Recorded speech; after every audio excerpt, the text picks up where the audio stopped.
Okay, let's run.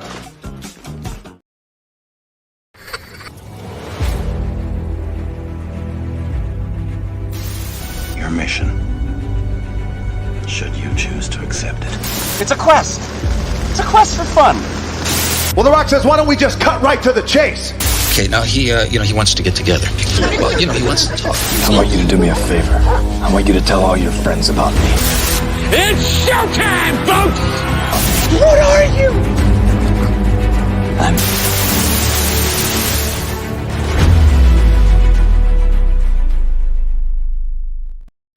Greetings and salutations. Welcome to And I Quote, the weekly show where we introduce you to creators of all shapes and sizes that join us from many and all corners of the universe, and we find out more about them by taking your questions. I am your host, Ryan of And I Quote channel, and our guest on this episode is the indie artist and business owner, however you want to go about it, of It's Utter Pandemonium in the Studio. No. Relax. It's not pandemonium. It's called fandemonium. Please welcome Katie Meek to the stage. Katie, welcome in. How are you today? I am doing great, Ryan. Thank you so much for having me on the show. Well, we're very happy to have you here, Katie. And for those of you watching this live on the replay, we thank you very much for being here. Don't forget to like and share this with everyone you know. And if you have any questions for Katie, let us know in those comments. Let us know in the chat. Be more than happy to take those as they come in respectively. But with that out of the way, Katie, what would you say were some of your favorite TV series growing up? Oh, gosh. So I grew up in a household that didn't realize they were a bunch of nerds, but were. So I grew up with watching Next Generation and Babylon 5 as a kid. I also grew up as a core 90s kid, and so grew up with all of my favorite shows being like Magic School Bus and Wishbone. And I also was a bit of the weird kid that watched things like Diagnosis Murder and Early Edition with my mom. I run the gamut in my TV watching as a kid, and it was so good. Gee willikers. Diagnosis Murder. Next thing you know, she's going to be writing her own Murder, She Wrote. No, I'm kidding. Hey. That's another series for another time entirely. And by the way, rest in peace to the lead actress on that one, Angela Lansbury. We will forever miss you, Mrs. Potts. The voice from Beauty and the Beast, in case anyone's wondering. Credits. Look at the filmography. It's on IMDb. It's a great website, or so I've been told. Great names there. What would you say are some of your favorite movies growing up? Anything stand out?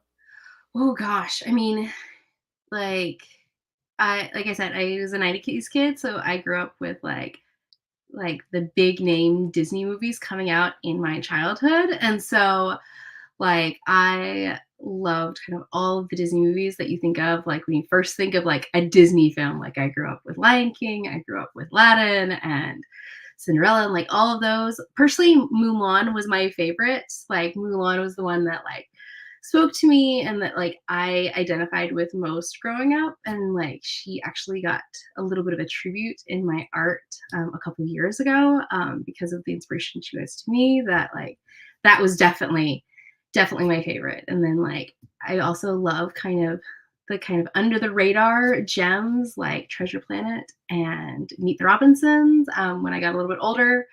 And I just grew up in a family that watched a lot of TV, a lot of movies, and so my tastes have kind of just spread the gamut throughout my life. Great names there. I'm a huge fan of a lot of those, including Aladdin. That's my number one favorite Disney animated classic. With all due respect, for those of us who grew up in the decade known as the 90s, having those clamshell cases with the VHS tapes. Oh yeah, we were there. We were there, people, and it was a lot of fun. It was great times. Great Be magic. Kind and rewind, guys. Be kind and rewind. Yes, you remember those stickers, right? I do. I do. I also remember the pain of when you yourself did not be kind to yourself and rewound, and then you had to spend the 5 minutes waiting for it to wind before you actually wanted to watch your movie. Yeah, there was that too. It was a bit of a bummer, but it's part of the process, right? Gen Z kids just have no idea the struggle that we had. Yeah, especially those of you who are just watching stuff on streaming devices where you don't have to worry about rewinding tapes or what have you, or cassette tapes. Those were sometimes some of us had cassette tapes. The struggle is real. It's always there with us. Pieces of music on cassette tape. Who'd have thunk? Gee whiz. Wow. It's funny you mentioned Treasure Planet because our good friend and co-producer and host of the Nerdy Cantina, which is a Star Wars podcast that we will be bringing back on Friday night, June the 7th, of 2024 to discuss that new series coming out known as Star Wars The Acolyte is coming up here very soon. So we're excited about that. But Jen always kept telling me behind the scenes during those shows, if you haven't seen Treasure Planet, you got to see Treasure Planet. So I waited 2 minutes. I'm sorry I waited so long, folks. I apologize. But I finally sat down and watched Treasure Planet about a year or so ago. And I enjoyed it. I don't love it like a lot of people do, but I did like it. Like, I did enjoy it. I got some good enjoyment out of it. I think the voice cast was really, really well done. And that female captain was by Emma Thompson. She was great. I thought she was I thought she was fantastic. It is, like, at bare minimum, like, the best Treasure Island adaptation I have ever seen. Like, Really? it's such a unique take. You think it's better than Muppet Treasure Island? I do actually. That's a hot take, ladies and gentlemen. That's a hot take here in the studio. I do. Like, I think part of it is just because it's such a unique take on it. And I love being able to see taking a story that everybody knows and being able to kind of do something that's unexpected and in a really unique way. And so I think that's something that Treasure Planet does a really good job of, that if you know the source material, like, you see the story all throughout, but if it's not something you're familiar with, like, you can still really enjoy it. And you're like, I have never seen anything that I am seeing right now. And you can just enjoy the ride. And, like, it really works for kind of whatever kind of background experience you bring to the movie. And so I think it's a fantastic adaptation of Treasure Island. Boy, that's a hot take. That's going to cause a bit of a stir in the comments. And I think Tim Curry's spirit is very hurt. But that's all right. We love you, Tim Curry. You're the man. Sorry about your health struggles, but keep on keeping on, Tim Curry. We love you, man. Yep. You're a gem that we will never get over if we lose you. Very, very true. Especially your performance in Clue. Clue is a very good movie, too. Oh, so good. I mean, Wadsworth? Come on. I was actually, like, I've been having the memes come up in my AQ feed lately to remind me that I need to watch Clue again. You should. 1 + 2 + 2 + 1 + 1. Sorry. Yes. That's a line from the adaptation there, which is later on in the film. I don't think it's held in the beginning. It's held at the end. But so, and then he plays the concierge in Home Alone 2. So well done, Tim Curry. Well done. Great career. Historic. If we had to say so ourselves. You mentioned something about source material. I'm just curious, what would you say were some of your favorite books to read growing up? Ooh, so as much as, like, I watched a lot of TV movies, I read just as many books. And so it's always hard too, because I was definitely one of those kids that I just, like, I read a lot of books, but I don't remember a lot of them that I read.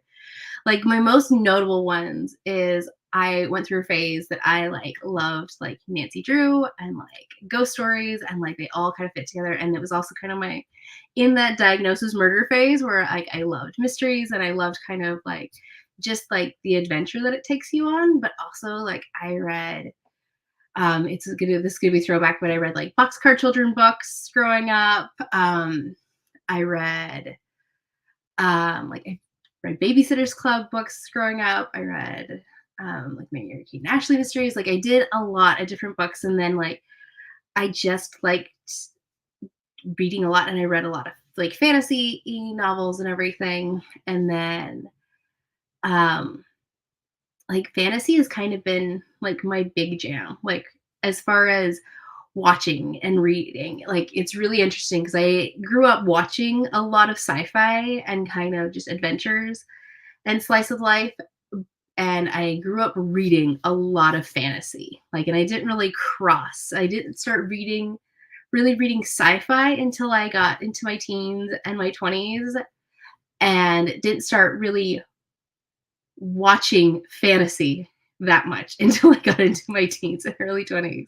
And then it started to kind of merge. And so I've also read, like, I actually didn't read the Chronicles of Narnia until I was a teenager, which was, like, a very different experience. And yeah, I can't remember a bunch of the other ones that I read, because I just always had a book, like, growing up, and then just kind of went through kind of whatever struck my fancy, because sometimes you actually can and should judge a book by its cover. And so we'll just kind of be like, okay, which one strikes me today? Well, yeah, I mean, we can't help it. I mean, they always tell us not to do it, but it's the first thing we see when we're looking at a book. So what are we supposed to do? Ignore it? Exactly. And It's it just gives you that nice little flavor of be like, is this going to be my jam or not? yeah, you look at the front cover of the book, then you turn it over to see if there's a synopsis written on the back, which 9 times out of 10 there is, or it's just, critic reviews. Right. So you got to be aware of that when you're looking at certain books or certain genres. It depends on what you're looking at because every book is different. So Yeah, yeah. let's be perfectly honest here. But what would you say are some of your favorite books to read nowadays? Now that you're all grown up. Um, so I think my favorite ones lately. Um, so I so my most recent one is I actually read the extended fan fiction that's getting ready to be written, Manacled, which has become one of my favorite books. Which is kind of a post story to Harry Potter trilogy, like Harry Potter series, and is a fantastic telling of it, I think, and has some very unique takes, which I really enjoyed.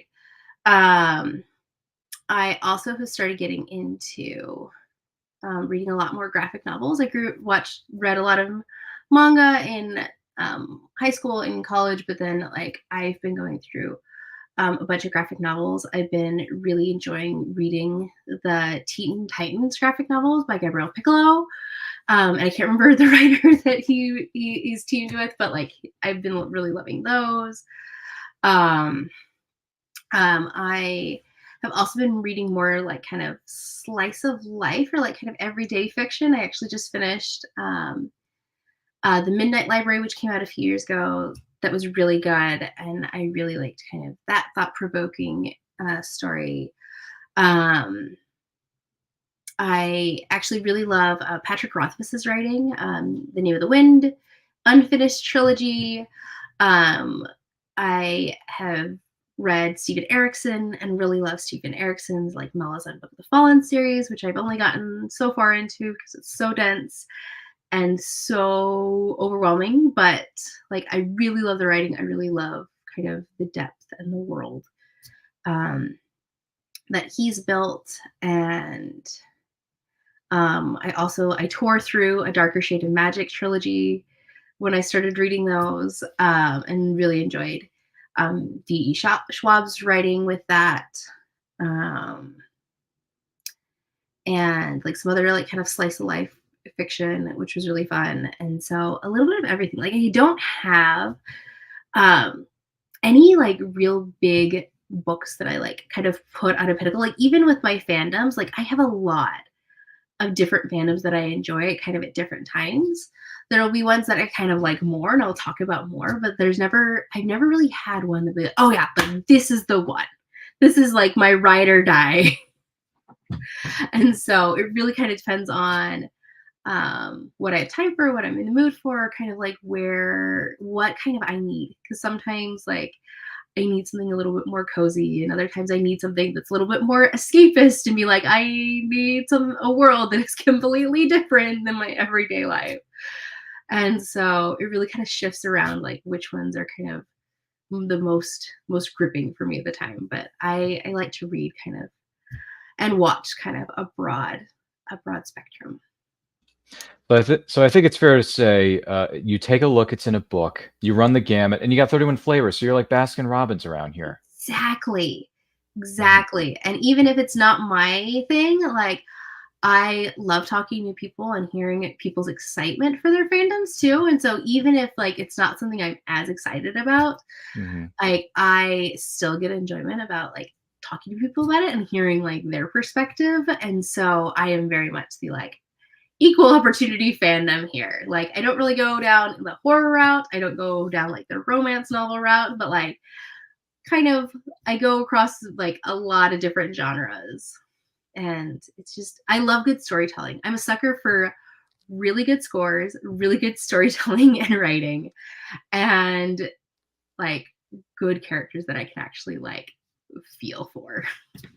Well, we appreciate you. So, with that being said, if you're just joining us, this is And I Quote with our guest of honor, Katie Meek of Fandemonium Design. Don't forget to like and share this with everyone you know. And if you're watching this live on the replay, thank you so much for being with us. And if you have any questions for Katie, let us know in those comments. Let us know in the chat.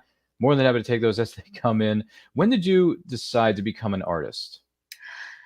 That is actually a really good question. Because my answer varies very differently than most people in my life. Because I was always a doodler as a kid. Like I always drew, and like I enjoyed kind of like doing that. But like I never thought about myself as an artist. Like that was for my friends that were like in art classes and everything. Like that was not. It's not what I did. I didn't reject it, but it was just like I don't take art classes. Like I'm not an artist. And then I actually went to college for graphic design and got my degree in graphic design. And so that kind of started more of like the official journey kind of towards that. But it really wasn't until probably 2 or 3 years into starting my business.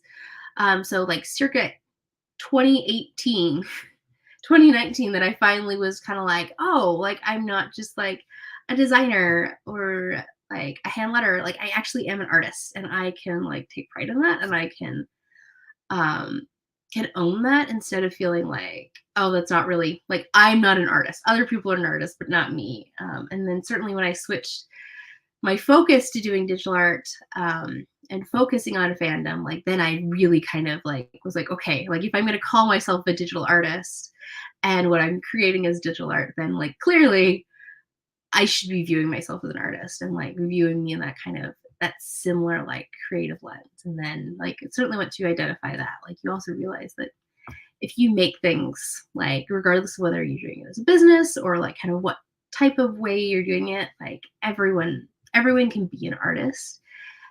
It's just kind of whether or not you want to kind of like attribute that identity yourself. Like there's no box that like says whether or not you're an artist, and if you check or you fit in this box, then like great. If you're not, like sorry, you're in another space. Like you can make the artist identity whatever you want. And so if that's something that you find your identity fits or that you connect with, then like great. Like, and so that really kind of was a different thing because like I had friends and family that were like, oh, well, you've always been an artist. And I was like, no, I wasn't. But I guess then again I was. But it took a while for me to kind of accept that identity, and really see myself in that kind of like way as a creative. Well done. Well done. Well, excellent. Welcome to the party. What would you say are some of the biggest rewards about being an artist? Oh gosh. So the two best things about being an artist is one, being able to take something from your head and actually like come out on paper and you're like, I made a thing. This is amazing. And the second best thing is to see other people's reaction to your work, and like especially when they connect with it. And especially beyond that, like when they connect to something that that means something to them. Like my favorite thing at events is being able to see somebody come up to my booth and first recognize like, oh, that's from this thing that I love. And the second is like seeing in their head and in their eyes, like just the wheels turning of remembering the thing that they loved most about whatever that thing is, whatever that book or that movie or that show or that video game. Like, oh my gosh, like I loved this character. I loved this moment. And you can just, even if they don't say it, like you can just see it in like kind of that expression and that look in their eyes. You're just like, I helped create this moment. And that is so cool. That's pretty extraordinary. It, Yeah. it really is. Flip side of the coin, biggest challenges about being an artist. What do you think? Um, so the biggest challenge that every artist I know, including me, deals with is, in fact, actually that same one of those same things that's the most rewarding is trying to take something from your head and put it on paper. And I think I think really it does go across like all artists. Like even the best artists in the world have moments where they're like, I have this idea in my head and I cannot figure out how to realize this, and that there's that challenge, which for some artists is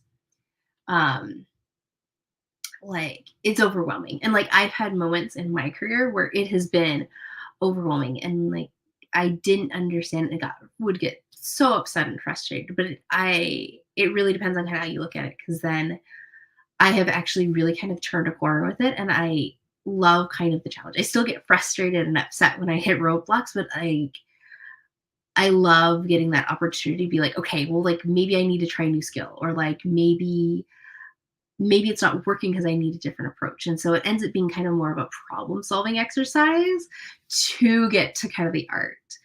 And the other thing is that, like, just trying to get your stuff out there and get your stuff kind of building, especially as an artist. It's a very unique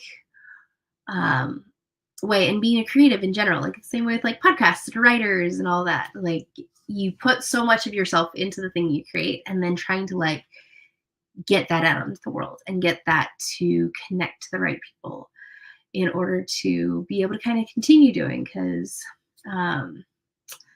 I don't know about you, but I'm not independently wealthy that I can just like make pictures all day. It'd be fantastic, but most people have to like at some point be like, all right, I want to be able to get my art out there, especially if you decide to make it a business, being like, all right, how do I make this viable to keep doing what I love, and creating connected to the right people. And so that can be a challenge to be able to try and like balance that. Like I want to make cool things, but I also need money to make the cool things and keep things going. And that's hard. And that's something that's like can be really discouraging, especially to people that are new to it, because it seems really easy to just like look at the people that are doing it and that seem like, oh, they got it all figured out. And it's like, you just got to work at it. You just got to keep going. You gotta you have to decide if this is worth it to you. And like, it's not worth it to you, then like, you don't have to make it a thing. Like you can always make art, or you can make stuff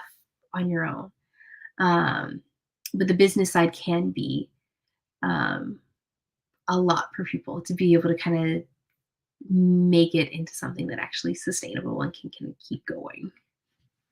Yeah, that is very true. That is very true. What advice would you give to aspiring artists?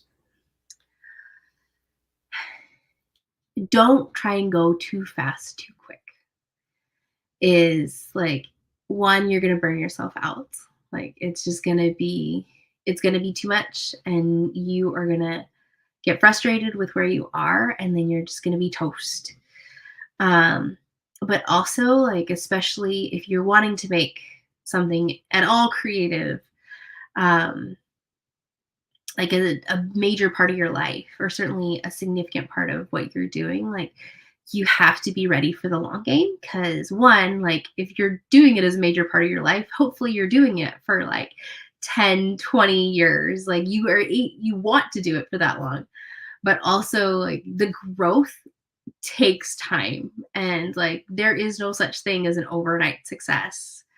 I actually once heard somebody say that like there are no such things as overnight successes. It just that's when everyone started paying attention. And that regardless of who it is, like any big name, like celebrity or performer or writer or anybody, like that, nobody just got there like overnight. They all had to kind of do the hard work, and they all had to do the grind. And then eventually, like they got there, and people started paying attention, just as it's like, oh yes, I have arrived. But it's like you have missed all of the nights of like burning the midnight oil, or things not working out, or things kind of releasing to just an endless void, and like having to just like keep working through that. I mean, like is fine. Like this is part of the process. And so I think while it's not something that nobody can really prepare you for, I think the biggest thing for new artists and creators is just be like, just start, but don't try and go too fast too soon, because like you'll get there. but making sure that you are going to be in the right place to keep going is obviously the most important thing. For sure. So in other words, don't jump into the deep end of the pool on your first day on the job. Yeah. Pace yourself. And life is a marathon, not a sprint. Yes, absolutely. Absolutely. So there's that. All words of wisdom. The more you know. Anyway, I know, right? We all remember those. We all remember that. They're still doing it, by the way. They're still going. I mean, Oh, yeah. 30 plus years later, those PSAs are still going. They're so They are good, aren't they? There's some really good pieces of advice out there. Once again, this is And I Quote with our guest of honor, Katie Meek of Fandemonium Design. Don't forget to like and share this with everyone you know. If you're watching this live or on the replay, we thank you for being with us. If you have any questions for Katie, let us know in those comments. Let us know in the chat. More than happy to take those respectively. Do want to share with you some things here in the studio. So these are examples of what is known as Katie's work. So this one, for example, what exactly are we seeing here and how did this come about? So I'm going to give everyone a moment, whether they're watching this in the replay live, to have their collective like moment of thought, because these are part of a collection that actually gets the most attention when I go to events, and it usually gets one of three reactions. It usually gets the like, "Hey, isn't that from Doctor Who?" Or the "This is a weird question, but is this from Doctor Who?" Or it's dumbfoundedness, and it's their friend being like, "Hey, it's that show you really like. Which one? That Doctor. Oh yeah, Doctor Who." And so, in case you've not gleaned from this is in fact part of my Doctor Who collection across time and space. And so this is a great example of kind of an array of the things that I have in this collection. I actually started out with doing prints and notebooks. You can see the notebook in the red and green kind of up in the top, as well as coordinating prints that have the same design. And then last fall for the 60th anniversary, I added on t-shirts of some of those original Gallifreyan designs, and did stickers and mini prints of catchphrases. So all of the prints and notebooks and t-shirt designs are actually quotes that I pulled from the Doctor's regeneration speeches and transliterated into a simplified Gallifreyan. And then same thing with catchphrases. I took some of the kind of the favorite catchphrases from the Doctors, and eventually we'll do it with their companions. Then kind of transliterated that, and those are super fun.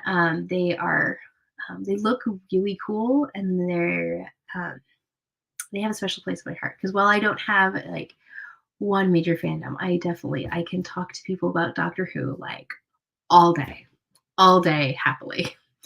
And so that was a really fun. That was my first like Doctor Who was the first fandom that I actually tackled when I switched to kind of focusing on fandom inspired art.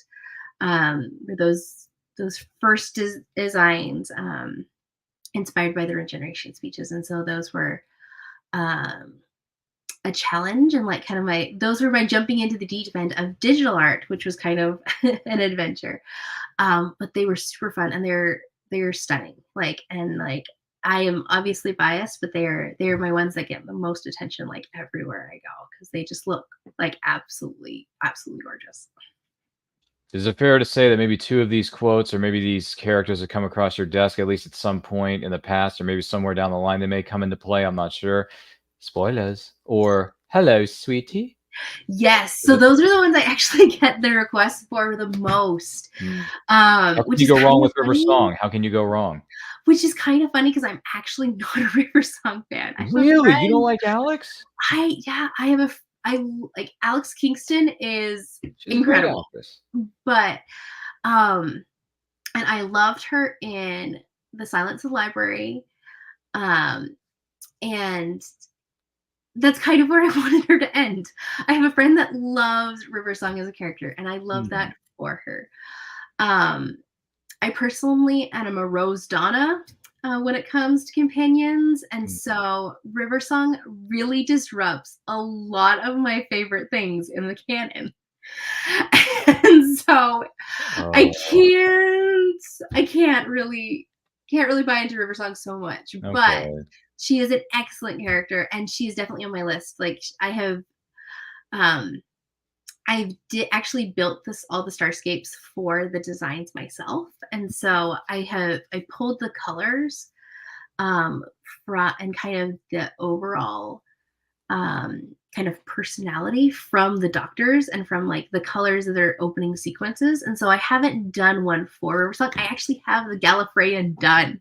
Like it's all ready to go. I just have to do the starscapes to go with them. And I think I am going to actually be able to repurpose one from a different project that I think will actually work really well for Riversong. So those hopefully will be coming out over the summer, and then I'll have them at my first in-person event with them in August at Fairfax Comic-Con. So hopefully people that have been waiting so long for their Riversong merch will finally be able to get those at my booth. And hopefully I'll be able to get some other companions in there as well, because I wanted to focus on the doctors, since those are obviously it's like titular characters, but wanted to be able to get the companions in there, and maybe we'll slowly work our way back into some classic Who as well, because there are some real gem lines.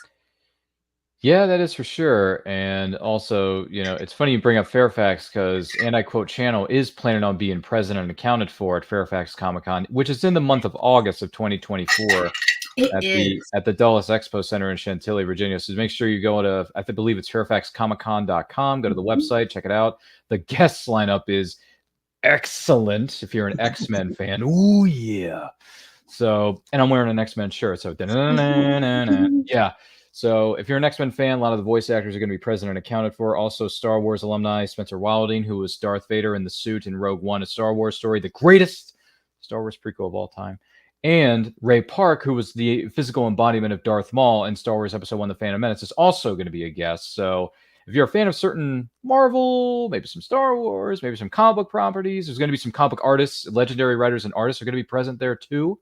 So check out the lineup. It's online. It's a great website. Check it out. Buy your passes. Get your tickets. Fandemonium Design is going to have a table and a booth. Who knows? Maybe I'll have it. I mean, I'm hoping to be there. That's the plan. Granted, you know what they say, right? Plans change. But that is our plan. So stay tuned. We'll have more on that as we get closer to the event known as Fairfax Comic-Con if you're in the Virginia area. So just put it that way. Goodness gracious. Hello, sweetie. How can you dip? Alex Kingston was on ER for like 5, 6, 7, 8 years. She played Dr. Alex Corday on ER. She, like I said, she is fantastic. She's one of the best. Just Riversong. It's okay. My prejudice for her comes with Riversong. It's all right. Well, you and I can still be friends here offset. It's fine. Don't worry about it. But hello, sweetie. I mean, it's it is iconic. Like, it is absolutely iconic. And she says it so beautifully, I might add. Well done, Alex Kingston. Hope to meet you at a Comic-Con one day. And, I've heard she is lovely. I heard she is. Yeah, I have heard that she is. And she's been at a few conventions that I've been present at. It's just I didn't have the time or the money to go over to her booth and say hi to her and all that kind of jazz. But the first time I see her, I'm probably going to have her sign my ER DVD set. And she will probably love that so much, like the throwbacks. I think stars and celebrities, like, they like being able to be like, oh, you loved me when I was doing this thing before everyone knew me. Like, you are so wonderful. And like, ER. we're just like, Yep. If you haven't seen some of the episodes she was featured in on ER, feel free to look it up. I believe it's streaming currently on Max or Hulu. So both sound good. Feel free to check your local listings when it comes to streaming services. We're getting all the 90s references, and it's great. I know. I remember hearing that phrase all the time. It happens. But we're having a good time here, so why not? So here's another example of what is known as Katie Meek's work, if you don't mind. So what exactly are we looking at here, and how did, maybe not all of these, but how did a few of these come about? Yeah, so this is kind of the, like, obviously all of these are the best examples. They're great. But this is kind of a good flavor of a lot of the work that I do. So I do everything from patterns to Doctor Who inspired. You'll see kind of peeking out the pink pattern ones with the magnolias. Those were part of my mini Mulan collection, as well as just a love of space. And so I came at these a lot of different ways, which is kind of one of a challenge that I set up for myself, but also kind of really fun for me is that I kind of switch up the style and kind of the approach that I have to each collection and the art that I make just to kind of really bring the technique and the style and the approach that really kind of is needed for that piece. Um, and so the how I came about these like comes in very different ways. The interesting thing was actually my pattern one. So there's like a montessori leaf one at the top. There's see like a little stone pattern peeking out on the side on that center row, and then below that is been my sleeper favorite. Is my little like kind of summery jellyfish, and those ones were actually came from very interesting places. That they were original. The jellyfish actually came from just like derping around on my iPad and being like, oh, let's take this sketch and like let's just kind of like play around and practice. And then it turned into something really fun that I was like, oh, this will make a great pattern and be able to expand that out. And like people have actually loved it a lot more than I originally expected, which has been fun. And then the stones and leaves actually came from the previous iteration of my business when I was kind of more of a designer and a hand letterer. And they were from wedding suites that I was going to do. I had this like hot minute of being like, I'm going to do wedding stationery until I decided that was not really my path. And I did not have to take that path. And so I was able to take the art that I really liked that I had made and be able to repurpose it into something kind of more interesting and cool. And then it's been really great for people that are big fans and big nerds, but also kind of is a little bit of a gateway for some people into my art of be like, I'm not really into like that stuff, but I like pattern things. Or I have a friend that's not necessarily into one of these fandoms, but like they would really love something just like pretty for their for school or their office notes and stuff like that. And so it's kind of been the interesting way to kind of bring in different things and kind of tap into different audiences to be able to kind of create something cool. Like I love being able to have something that just looks really cool and kind of really resonates with you as a person versus just like, oh, I have the same thing that everyone else in my office does. Excellent. Well, thank you very much for sharing that with us. Once again, we're here with Katie Meek of Fandemonium Design. Don't forget to like and share this with everyone you know. If you have any questions, let us know in those comments. Let us know in the chat. If you're joining this live on a replay, thank you so much for being here. We do greatly appreciate it. Great designs, very spectacular stuff. The one in the center kind of reminds me of an image of Hubble. Mm-hmm. So that was actually like funny enough. That was very literally the first piece of digital art that I ever made. Is I did a Skillshare class to kind of like learn how to do it. And like I knew I was wanting to do Doctor Who and kind of wanting to kind of like I never made a spacescape or anything before. And so I'd done this really great class on Skillshare about kind of creating like your own like galaxy print, even though like technically that's a nebula. But we don't have to be pedantic here.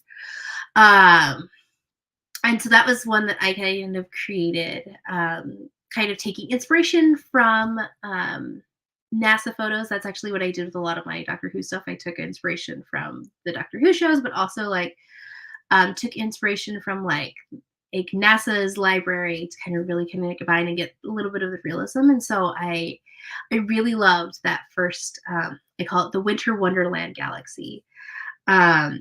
And like the colors and like the flow of it and everything turned out really cool. And like that has also been like a fan favorite design just because it is really cool and it is like perfect for kind of all space nerds and even people that like don't really classify themselves as a space nerd, but just like think space is cool because like really everyone like looks up in the sky and looks at like those beautiful like space photos and it's stunning. Like you can't help but be in awe of that kind of natural wonder that's just all around us. And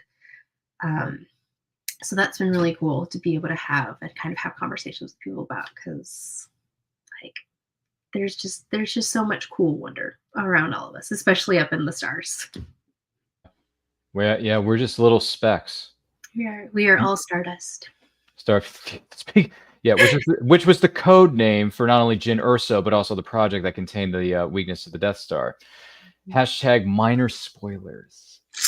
If you haven't seen Rogue One, it's a pretty darn good movie. You should check it out. It's one of the best of all time. And it's the best prequel we ever got in Star Wars. Hashtag those are the facts. Sorry, prequelists, but it's true. Just saying. It's all right. Listen, if you like the prequels, go right ahead. You can enjoy them. I like Phantom Menace, so it's fine. And it just turned 25, so happy 25th anniversary again to Star Wars Episode 1, The Phantom Menace, which was an entry point for a lot of fans out there, and that's fine. There's nothing wrong with that. And there's no wrong thing about, like, it's one of the things that I actually try a lot with my work and the way that I talk about fandom too is like there's no wrong point to come into the fandom. There's no wrong reason to be in the fandom. Like if you come in with the prequels, great. If you come in because like it's got a killer score, like great. Like there's no wrong point. Like there's room for everyone in every fandom. Like we should just all be like happy that we get to enjoy this cool thing together. And like just because you don't like the same thing and you're not there for the same reason, like doesn't invalidate like either of you being a fan and like mean that one of you is lesser or greater than the other. That's fair. You should run for office. You're so diplomatic at these things. I mean, seriously, you call this a diplomatic solution? No, she may call it aggressive negotiations. So that's sorry. Hey, I didn't say I had to like you for your choices. I just accept them. It's okay. It's all right. Aggressive diplomacy is always on the table. I know, right? No, I'm just kidding. We're just joshing you. It's fine. We're just having fun here in the studio. It tends to happen sometimes when you're doing these shows. Goodness gracious. Just out of curiosity, the one that with the stars and the image that looks like it came from the Hubble Space Telescope, is that available as like a print or a notepad or a t-shirt? Yes, How does that work? So I've got that as a 2 sizes of notebook as well as various sizes of print. I've got them as a 5x7, 8x10, 16x20 if you really got the wall space. And so it goes everywhere. I haven't done it as anything smaller like a notepad or a bookmark yet, but I'm always open to ideas, and I have lots of post-it notes all around my office of like, you should make this into a thing, or you should try this on a new product. And I'm also always releasing new stuff. Like I'm always like working on new ideas of things we'll be able to do. And so who knows? It could go anywhere. But yeah, that particular design is available kind of all over my shop. And so you guys can go check out everything we've talked about in my shop. And we'll drop the handles and everything in the description and everything like afterwards. And like you guys go check that out and see it in all its glory. Sounds like a good idea. By the way, you mentioned something about Post-it notes. Does that mean Post-it notes is your sponsor because you use them so much? No, I'm just kidding. Oh, that'd be so nice. I did actually have like years ago had Post-it like repost one of my posts, and it was like a gold star day that I was like, great, will you start sponsoring me? But I did not. I am not in talks. It's sponsored by Post-it, but no. I would love for that partnership. So if anyone in the audience like has a connection to Post-it notes marketing that needs a sponsorship, then I'd be happy. I'd happy to talk. There you go. In the words of the song, "Call Me Maybe." So with that being said, any special memories for you from BNI conventions or other events, whether you are there as a vendor or there as an attendee? Oh, so I actually shared this on my social media over. Actually, gosh, it was like last fall. One of my favorite moments at a con as a vendor was at Baltimore Comic Con last year, which is a great con if you're in the DMV area. And for those of you that may have been living under a rock last summer, a big name blockbuster movie, Barbie, came out. And was kind of what everyone was talking about. And so you saw Barbies of all stripes and varieties at cons all fall, which was really interesting and really fun. And so I was sitting by my booth and just kind of like people watching and everything. And I saw the cosplayer dressed up as Barbie. And like, if you ever want to like work your way into a conversation and the heart of cosplayer, compliment their cosplay. or acknowledge their cosplay, and they will love you forever. And so I was like, oh, it's gonna be so great. Looks like she's coming down this way. I'm gonna do the thing, and I'm gonna be like, hey, Barbie, as she passes by, and it's gonna be great. And so she did, and but what happened that I did not expect was then she actually said hi Barbie back to me, which was one of the most certainly as a female fan, one of the most unexpectedly emotional and joyful moments that I had ever had, because I had never really seen myself in a fandom that way. And so that was truly special as a vendor. On the attendee side, there's actually one instance one con that I went to that actually had two really great moments as an attendee. And it was at Awesome Con in 2017, which also, if you are a DMV local, is a fantastic, fantastic con. They've been killing it since day one. Those guys are great. And so I had two really special moments that I got to really enjoy. One was I got to meet a local artist that I had been following for years, and just stumbled across him in the artist alley, and being able to connect with somebody that you have been following for so long is just so great. And to the point that you a lot of times it's really easy to forget that the people you follow online and the people whose work you really love are just regular people until you meet them. And I was so excited to find him, but he was almost more excited to meet me than I was to meet him. He was just oh my gosh, you know my work and you're here. I was just I am nobody, but this is so great. And so I still have that selfie he instantly, he's we need to take a selfie. And so we took a selfie, and it was such a wonderful moment of connection and this camaraderie that I really loved. And at the same convention, actually, I guess there's three things. So that was the same convention I got to do a photo op with some friends with Stan Lee, which was just great to be I am standing next to Stan Lee. I cannot confirm whether or not he is the actual Stan Lee or merely a model, because they kept him very nice and tucked in, because nobody wants to kill Stan Lee with the con funk. And so I was I cannot confirm. I've not shaken hands with him, but I've stood next to him, and I have photo proof that it happened. And so that was kind of cool. And then that was also the same con that I got to see a Q&A panel live with David Tennant, who is also just a gem and is just the quirkiest man alive. And just hearing him talk about kind of his time on Doctor Who and talking about just things that happened to him was just such a ride. And so it was so much fun. And it's one of the things that you don't get when you kind of participate in fandom online. You get really great discussions and everything like that, but being able to connect in person at cons is just such a magical, unique thing. That you get stories and you meet people in ways that you just never would otherwise. And it's so fun. It's so cool.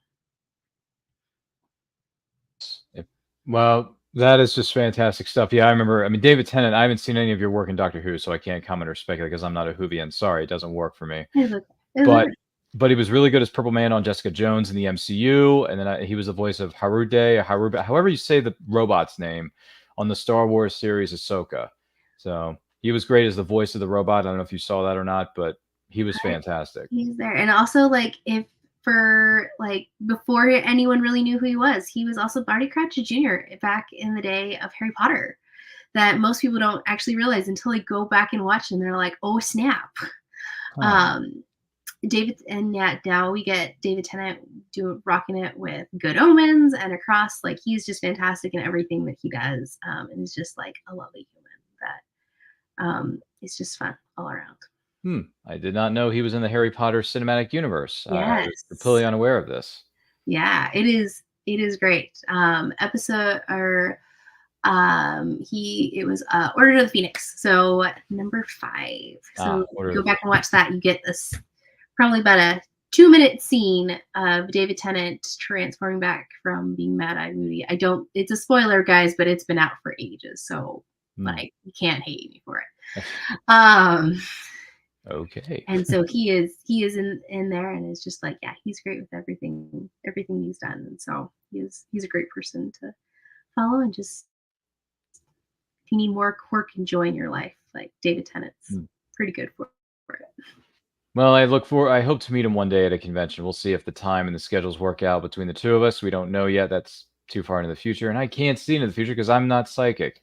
So, but one thing I do know is that AwesomeCon, I've been to that convention a number of times over the years in our nation's capital, Washington, D.C., in the Walter Reed Convention Center downtown, if I'm not mistaken. It's the size of like 3 football fields, so bring comfortable shoes. That's one thing that you need to know when walking into DC and walking into AwesomeCon. And the other thing is, they do make a habit of making dreams come true. I've met some of the biggest names in Hollywood, some of the biggest names in fandom, and I thank everybody at AwesomeCon for making that humanly possible. Specifically, this was it this year, 2024. I don't know if you were there or not, but they had I was 2 members not of the there cast. this year. Yeah, were you there this year? Were you there? I was not. I have not gone back in like a few years. Last time I went was pre-pandemic, and I've been kind of trying to make my plans to like make my way back. But I've been I definitely stalk the socials kind of every year to kind of see how things go with it. Because yeah, they are fantastic. And like one of my favorite things about AwesomeCon, for those that have not been there, is that they run the gamut with fandom. Like they have like a little bit of something for everyone. And so if you've ever like thought like maybe getting together with a bunch of other fans for something like would be really cool, like AwesomeCon is a great place to do that, because everyone in your friend group is going to be able to find something that like kind of resonates with them. Like, and so it's a great time. It's a fantastic con. That is very true. This year, they made my 18-year Odyssey dream come true of meeting the cast of Smallville with Tom Welling and Michael Rosenbaum. So thank you, AwesomeCon. I waited 18 years for that moment, and it finally happened, and it was worth every cent. It was worth every penny. I got 2 signed Funko Pops by Tom and Michael, and then I also got the pro photo op with them, which is on our social media pages on Instagram and Twitch, or not Twitch, excuse me, TikTok.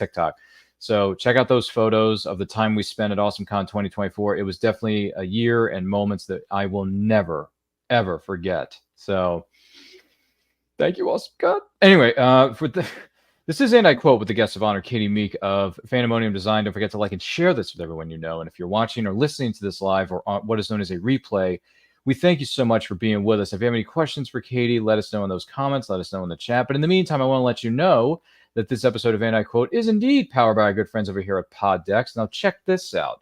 Poddex are unique interview questions as well as episode starting prompts in the palm of your hand. So whether you are a new podcaster or existing broadcaster looking to grow your audience or get more engagement, you're going to want to check out poddex.com. Make sure you use that promo code Ryan10, that's RYAN10, for 10% off your first order. Poddex wants to know, many people read electronic books. Do you, Katie, think that takes away from the experience? So this is a great question, because it is definitely like a hot topic for people. I think it does, but it doesn't. Like, one, I think if you have consumed a book in any way, whether it's auditory, physical, or digital, like it counts. Like, let's just get that out there. Like, however, if you have like consumed the story in its entirety, you can count as having read the book. I personally love being able to hold a physical book. I'm one of those like real book nerds that really like loves to like stroke the paper, like hear the nice little like crack the first time you open a new copy, and like that smell of ink and paper is just glorious. And so I think there is something really beautiful about that experience kind of paired with reading. That really is irreplaceable. Like, I think even if we get like 40 features added to our e-readers, it's never going to be quite the same as like a physical book. But I think like e-reading and audiobooks. I have especially, as I have become a parent in the last 5 years, as well as just gotten more busy with my business and life, that I have found like being able to have access to ebooks and audiobooks is really, really key into continuing to be able to read. And I have found particularly with audiobooks, like if you get the right narrator, sometimes it actually even makes a better experience for me, at least in kind of becoming enveloped in the story, because I am less pulled away kind of by my own thoughts and like kind of by the as many of the exterior stimuli. Um, when I am hearing somebody read it, and like I get more of the personality and inflections that like I don't get in my own head, and I actually get somebody to pronounce the names for me, so I don't have to try and figure it out. And so I think whatever works for people like is the best experience, but obviously like reading something as printed book is just like its own kind of magic, that like when I get an opportunity to just like sit down and curl up with a good book, like I will absolutely take it over anything else. Goes back to what we were saying earlier. Take a look. It's in a book. I mean, seriously, that's all you got to do. It's that exactly. It's that simple. But hey, whatever format works for you, you go ahead and do you. My good friend Jen has also stated that she thinks it's best for me to just listen to Star Wars: The High Republic books on audiobook rather than reading all 30,000 of those things. And Definitely a great, like if you've got like, I personally I listen to audiobooks and podcasts while I'm cooking like every day. I And hope it includes this podcast. does. Thank And you. so, like, I love like that's what I do most of mine, or like if I have long drives to cons, like those are my great times to like really be like, all right, I get to double this as like I'm reading and listening to podcast time. And so it's a great way to be able to kind of expand kind of your experience as a reader, especially as being a busy adult. But yeah, Mhm. like it's a different experience, like It is. being able to do a digital version versus like a physical. Yeah, I don't know. Maybe I should just bite the bullet and get an Audible account and start listening to those Star Wars audiobooks that I've I heard so mean, many good things about. the one thing though I will say is that like as much as like I think that audiobooks can enhance a reading experience, you can also have an audiobook that actually detracts from it, because Mhm. not all narrators are created equal. There are some that are really, really good and that really fit the story. But there are others that just like either the way they narrate just isn't the right fit for the style of the story or for like the energy, or you've got like a really like action packed story and you got a really monotone like narrator. And so if you have a book you really want to listen to and you do find yourself kind of like not liking certain people's reading voice, like see if there's another version that has a different narrator, that might be a little bit better fit for you, or like see it, try out the e-reader option and doing like a digital book if you are the type that's short on time or like need something else.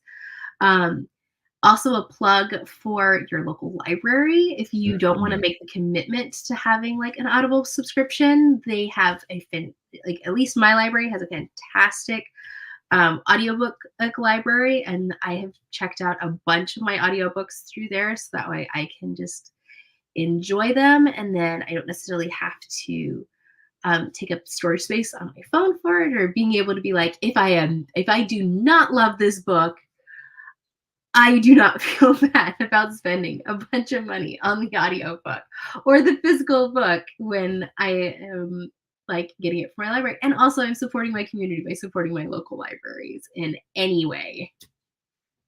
Yeah, I haven't been to my local library in a while. Maybe I should pay him a visit, get some audiobooks. Who knows? We'll see what Well, happens. they also have an app. So like Yeah, they I do do that all too. mine through like a Libby app. I have not Yes. I and so that has been a great way, and like any support for local libraries is a win for everyone. So it is highly recommended to be able to kind of go the library route, especially if you're kind of like on the fence about audiobooks. Mm. There you go. Well said. Well said. By the way, our good friend Philip Miller's here. He says, I think it really depends on if you are mobile or at home with a bookcase. I also like to get a highlighter out and mark citations or even inspirational quotes on what are known as paper books. Yes, I mark up books with pens and pencils because it keeps me from falling asleep. TGIF, I am driving right now, so I can't chat. Oh, Philip, you are so brave. You're so brave. I've always been inspired by the people that like mark up their books. And I have only had like a couple of books that I've ever marked up because I am always like so anxious about like, will I regret this later? And so I love that you mark yours and you like make notes in the margins because that's something I've always wanted to do and never had the courage to actually do in my own book. So go you. Maybe I'll follow your example with my next one. Oh, there you go. Thank you, Philip Miller, for chiming in with us. Do greatly appreciate it. And be safe on the road there, brother, while you're driving. So But there you thank go. you for listening to us as you drive. Yeah, that's yes, very kind of him, and we wish you all the best there, Philip Miller. So Poddex is curious though, what do you consider is the most important piece of furniture in a house? Ooh, important piece of furniture. Mm-hmm. Oh, I mean, coming from a family that watched a lot of movies and a lot of TV shows, having like a good couch Yeah. is important.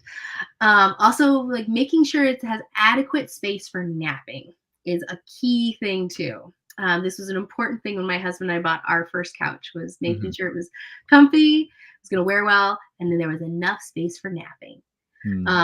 And so that is something I loved. I personally grew up in a house with a sectional couch, and that corner was my space for reading, and I could just like curl up in that corner, and that was an important grounding space in my life. And so having a good couch for like reading or TV watching is like the most important. I will not say like the go-to have to about your couch because everyone is different and their couch needs, but I think having a good couch for things is like one of the best, most important pieces of furniture that you can make.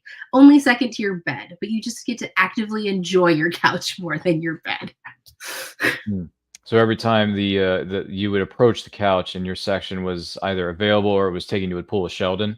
You would say, "Hey, that's my Well, spot. Get out of my spot." I mean, it is like the benefit is I never actually really had to fight for my spot too much. I'm an only Right. child, and so the only time I Oh, had to fight okay. was with my parents, which sometimes did happen. Mm. Sometimes they did kind of snipe my spot a little bit, and so there definitely was a little bit of the like, yeah, like out of my spot, like this is my spot, this is my spot, like yes, yeah. So the Shelton did come up a little bit, but luckily my parents weren't too mean, and so didn't steal my spot too often. There you go. There you go. Just curious if you ever had to pull a Sheldon on someone. But anyway, I digress. Are you related to anyone famous or historical? And if so, who is it? Oh, I am not. My family comes from very like um, very homegrown own roots, both in like the West and in the South, and so like there's not a lot of big names for us, but um, good people nonetheless. All good. All's fair here. No problems. Just thought, hey, Poddex was curious, so we just thought we Oh approach yeah, you. We just thought we would approach you with the question. So how and about you this never one? know. There's always some really weird connections that you just kind of discover out of the blue. Yeah, that's very, very true. What is something weird and or strange that you do before bedtime? That is an interesting question. Weird or strange? Hmm. Could be anything. I don't know. I think I have a really boring, like I have a very basic, low maintenance bedtime routine. Um, so I don't know. I mean, I think I'm one of those people that wear socks to bed, like most of the time. I get cold feet, so I wear socks to bed, and that is definitely a take it or leave it for some people. And I mean, that is probably like one of the weirdest things that I do is I'm like, oh, we're gonna like even if it's in during the summer, like if my feet are cold, like we're wearing socks. They may end up on the floor by the end of the night, but they're going on so I can sleep. Dear heavens. No, it's okay. If you wear socks, or some people will call these other pieces of clothing scuffies. Um, I don't know. That's what my mom called them back in the day. I don't know if that's still a thing or not. Scuffies were something you would wear at night to keep your feet warm. I don't know if it's the same thing as a sock. Maybe it was just a nickname that you came up with. I don't know. But if you want to Google the word Scuffies after this show, or even if someone in the audience is virtually watching this live or on the replay, let us know in the comments if the word Scuffies comes up on Google, just out of curiosity. That's what my mom said. And my mama said. Anyway, she didn't say that life was a box of chocolates. That was somebody else's mother. That wasn't mine. So can't take credit for that one. That movie turns 30 later this year, believe it or not. Forrest Gump. Yeah, one of the greatest of all time. Some people don't think so, but it's great. I love that movie. It's okay. We still love them anyway. They can still be your friends. Seriously, come on. We know Katie and I know what's going on here. But nonetheless, Podex is curious. What does your typical Friday night look like? Ooh, typical Friday night. So Friday night has kind of been a little bit variable, but frequently it'll be, it's kind of a wind down night, whether it ends up being a movie night as a family, or it's certainly the time that my husband and I certainly, after we put our kiddo to bed, that is where we kind of dive back into whatever show we are frequenting. Right now, our current watch is the most recent season of Spy X Family. So shout out to Spy X Family fans. If you want to talk to me about it, hop over to my socials and we can totally chat. And so that's usually ours. We will just kind of, the layout of our houses right now is we have our TV in our bedroom. So we just kind of curl up in on our bed, kind of wind down tonight, and then just kind of put on whatever show that we are watching, and kind of be that nice little wind down for the whole week. Certainly before we jump into any big weekend plans that we may have, whether that's just running errands or actually getting together with friends. And so Friday nights are actually usually our nice okay, we made it through the week, kind of chill nights. There you go. Nothing wrong with that. And I all good. Netflix and chill, watch a movie and chill, watch TV series and chill. Doesn't really matter. Just remember that on Friday night, when those lights turn on or they turn off because you're getting ready to watch a movie or a TV series, clear eyes, full hearts, can't lose. It's a Friday Night Lights reference, in case anyone was wondering. But I digress. If you've never seen the TV series Friday Night Lights, it ran for 5 seasons? 5 seasons on NBC, and then it streamed on DirecTV for a portion of time because there was a deal going on between the two networks.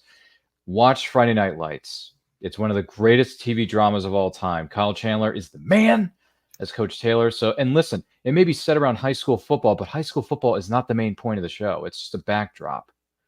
So if you're interested in that sort of thing, feel free to stream it. It's really good. I believe it's streaming on Netflix, if anyone has access to that. So feel free to look it up. It may be streaming on Peacock too, since it was on NBC and it's an NBC property. You may want to look into that, but you can just Google it and you'll figure it out for yourself.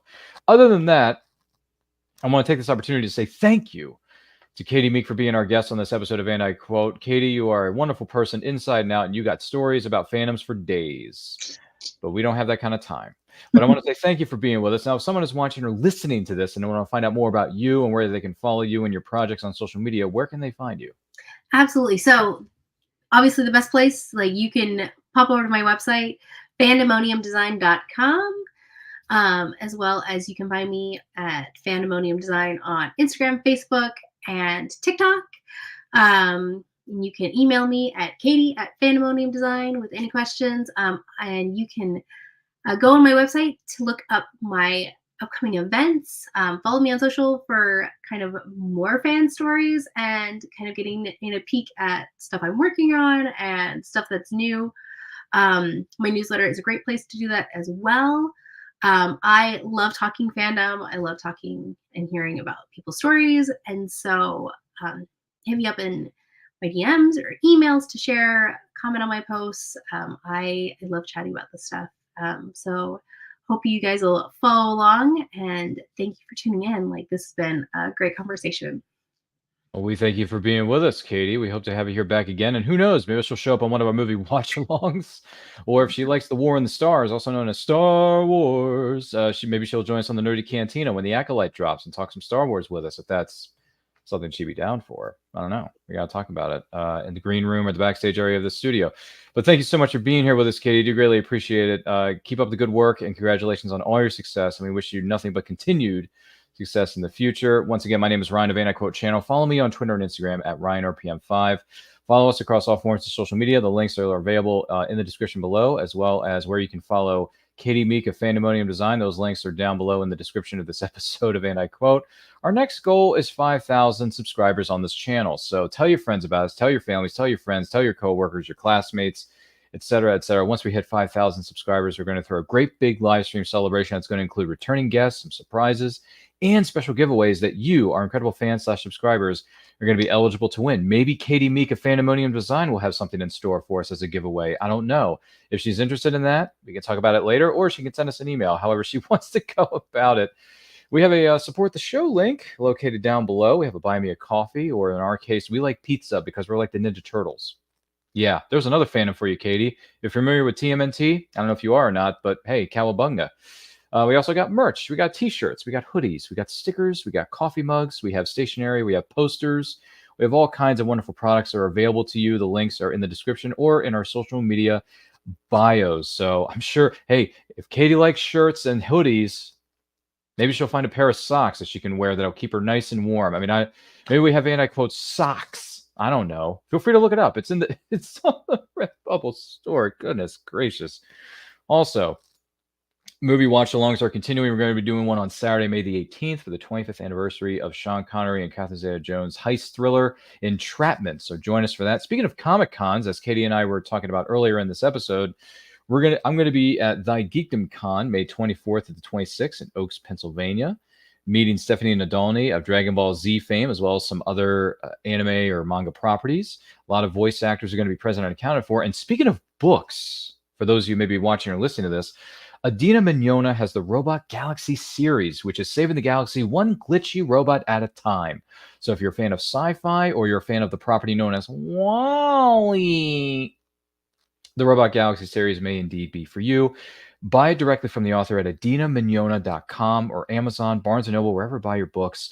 And if you're looking for hard sci-fi meets AI intrigue, check out Lunar Logic. Once again, that is written by our good friend Adina Mignona. You can buy directly from the author, or you can go on Amazon or Barnes & Noble or wherever you purchase your books or audiobooks, wherever it may be. So definitely check out those books. Check out our good friends over there. And once again, thank you to Katie Meek for being our guest on this episode. Do not forget to like, comment, share, subscribe, ring that bell to be notified of when our videos go up or they go live. And remember, life is better when supporting creators and small businesses all over the universe. If you will, take a look. Famous Faces and Funnies in Melbourne, Florida is leading the way in pop culture fun. From comic books and graphic novels to Funko Pops and collector's items, Famous Faces and Funnies has it all. Rick Shea and the professional team at Famous Faces and Funnies are friendly and knowledgeable. Whether you're looking for toys, props, collector treasures, or a new comic book, Famous Faces and Funnies is your one-stop shop. To find Famous Faces and Funnies on Facebook and Twitter, just type at FFF Comics.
Author Cindy Kep is writing on the edge. Books include Remnant in the Stars, The Loudest Actions, Lines of Succession, Mindstorm,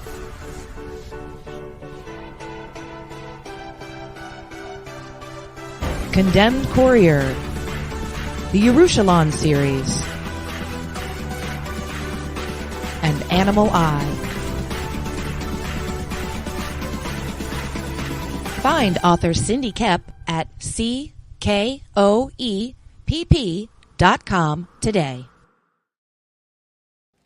Good morning. Oh, and in case I don't see you, good afternoon, good evening, and good night.